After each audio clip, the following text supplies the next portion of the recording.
Yes, magandang gabi sa ating lahat, mga kababayan kong Pilipino. Ang i-discuss natin ngayon, yung impeachment bukas, na kung saan ay magsisimula bukas.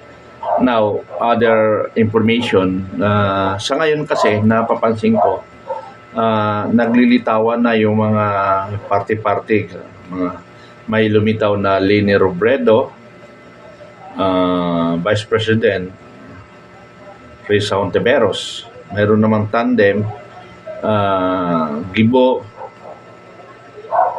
tandem niya si Leni Robredo. Mayroon naman lumalabas, Gibo, Irene Marcos. So ngayon, yung mga nasa administrasyon, yung nagpakulong kay Pangulong Duterte sa Dahig, ay lumitaw na talaga ang may kagagawan. Paano, sino nagpakulong kay Pangulong Duterte. At dito, maglalabasan ngayon dito, magtuturuan ngayon sila doon sa malita-malita. Sabihin natin na hindi si Marcos ang mastermind. Ang Liberal Party ang mastermind. Pero bilang isang Pangulo, hindi niya kayang ipatigil. Dinaan pa sa SONA, pa-announce pa siya, pero wala naman siyang ginagawang action. Na ang sinasabi niya, ng sinong president ang nagpa-imbestiga sa flood control? Ako lang, di ba? Sabi niya. Pero ganito ang kwento yan, mga kaibigan. Oy, sorry na, good evening. Ganito ang kwento niyan, mga kaibigan. Uulitin natin para maintindihan ng lahat.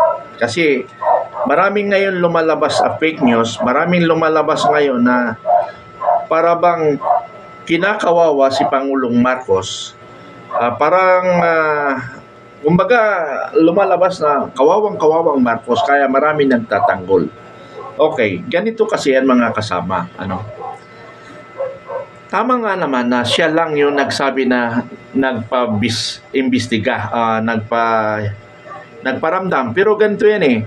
Di ba nung 2024, ulitin natin to para maintindihan ng lahat ng Pilipino. 2024 SONA, ipinagyabang niya, ipinagmalaki niya na mayroon siyang nagawa na sa administrasyon niya ito at 2023,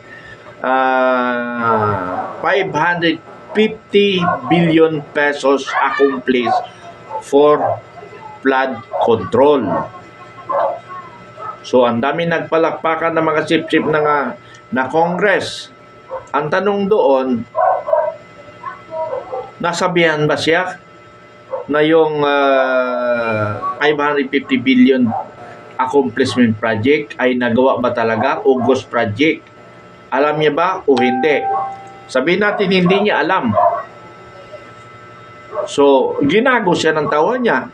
Ang tanong ko ngayon doon, nasaan yung 4.5 billion intelligence pan niya? 4.5 billion, hindi niya na-monitor ang nangyayari. So, ibig sabihin, incompetent na Pangulo siya, di ba? Incompetent na Pangulo siya. Dahil hindi niya na-monitor ano ang nangyayari sa kanyang administrasyon. Kung kasabwat naman siya, ipinagmalaki niya lang yon. Pero walang nagawang accomplishment. Di ba, Sorina? Di ba, Daddy? Daddy. Okay, lumipas ang isang taon, dumating na naman ang SONA 2025. Wala siyang ginawang investigation nung nalaman niya na kasi hindi niya man din talaga alam siguro nung pinagyaban niya 550 billion ng flood control. Okay. Wala siyang ipinaimbestiga. Pero nung 2025, SONA niya ay, kasi what I mean, nung 2024 nga pala, after 3 days, binaha ang Pilipinas. Hinahanap ngayon yung flood control project na 550 billion. Wala naman nangyari. Wala namang ginawang investigasyon. Hinahanap lang. Kasi ng taong bayan dahil nagkababa tayo. Now, 2025. SONA naman. Ang sinabi niya, mahiya naman kayo. So, sinong pinatamaan niya? Bakit dadaanin niya pa sa SONA? Alam niya na nga na may korupsyon. Bakit hindi niya na lang pinaimbestigahan at pinatawag ang involved, DPWS, report? Parang ganun ba? Totoo ba ito ng pabalita ko? Walang ganun eh. Siguro, may mga sabwatan na. Kaya patay Malaysia na lang sila. So that is very clear, mga kaibigan, 2025. Wala pang pinaimbestiga siya.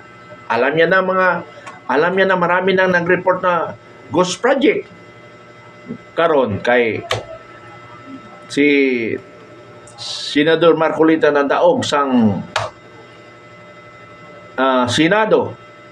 So, siya ang na-designate na Blue Ribbon Committee.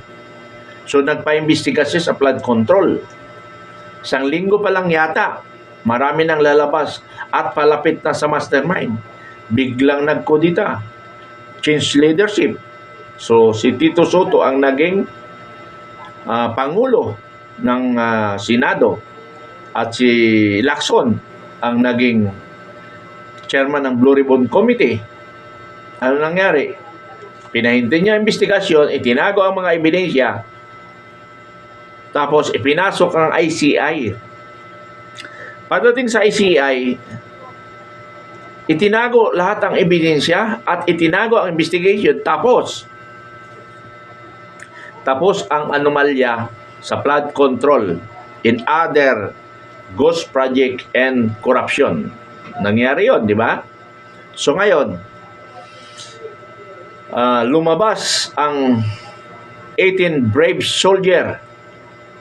Ayaw rin nila tanggapin, kakasuhan pa. So dito nagkagulo ang Senado ngayon, nagkatiyate. Na gusto sa side ni Senador Cayetano ma-cross-examine ang mga 18 brave soldier para talagang ma-determine kung totoo ang sinasabi o hindi. Ayaw ng administration. For what reason behind? Bakit ayaw ng administrasyon na ipatuloy ang investigation ng Blue Ribbon Committee on the Flood Control Project with the witness of Malita Boys? Bakit? Okay, basa muna tayo. Yours, then, why you so bitter the beauty of the country? Run, why are you of much use? Okay, dito na naman tayo, mga kaibigan. Digong na naman. Bakit digong? I'm Marcos loyalist, pero hindi ako manhid. I never been a DDS. I never been DDS. I'm a Marcos loyal since 1970s. But hindi ako manhid. Hindi ako tanga. Hindi ako bulag. Maliwanag ang mata ko. Bakit isisingit si Digong ang usapan dito? Ang pinag-uusapan, corruption. Now, kung may corruption si Digong sa kanyang administration, why is it this administration, they did not conduct investigation who are found guilty, ikulong? Bakit wala kayo silang ginagawa? Bakit puro dakdak na lang sila ng dakdak? 3 years na. Itinatago pang ebidensya, flood control. Then, isasingit nyo si Digong na wala namang kinalaman ni Digong dito. Personally, nakausap po si President Duterte. Ayaw niya maging presidente ang kanyang anak. Ayaw niya yung anak niya mag-aagaw ng posisyon. Hayaan niyo si Marcos. Then, kung gusto niya ako ipakulong niya. Iyan naman ang kaligayahan nila para magawa nila ang gusto nila. Walang alam si Digong sa ginagawa namin. This is our voluntary basis ang United People's Initiative and the Filipino Guerrilla Forces. We have no connection with the Duterte. So normally, nagkakaroon kami ng connection dahil iisa yung pinaglalaban namin. Di ba? Wala ba kayong naratibo ng mga trolls na puro na lang kay Duterte? Bakit hindi nyo na ipakulong si Duterte? Lahat na nagkasala sa panahon ni Duterte, ikulong. Pero bakit ngayon, ang kinukulong lang nila, yung kalaban sa politika? Bakit? Yun ang sagutin ninyo. Ano ang nagawa ni Marcos na flagship program, project, and ano ang resulta ng investigasyon? Pakisagot na lang para magkaintindihan tayo mga trolls, ano? Sabi ni Surina, the entire people of the Philippines being fooled by BBM Marcos. You see, even they still mastermind behind of mail suitcase. He is just acting sympathetic to other people. Very clear yan. Huwag na tayo, bakit si Digong, anong kinalaman ni Digong dito? Ha? Kasi kung si Digong ito, nagpakilo sa amin, tapos na ang laban. Ha? Tapos na ang laban.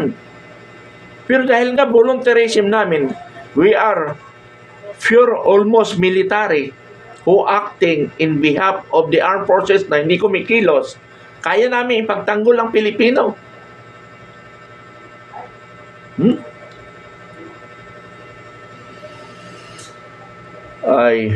Aywan ko ba?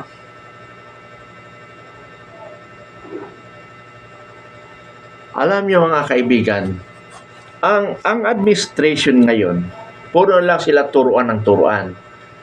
Bakit? Kaya naman nila mag-bend the law.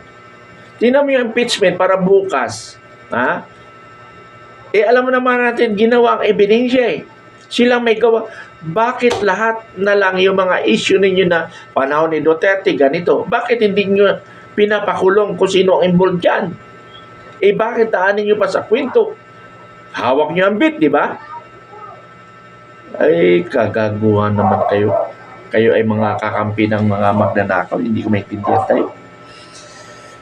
Ay, masakit ang ulo ko dito sa mga Pilipino na nag-aabogado sa mga magnanakaw.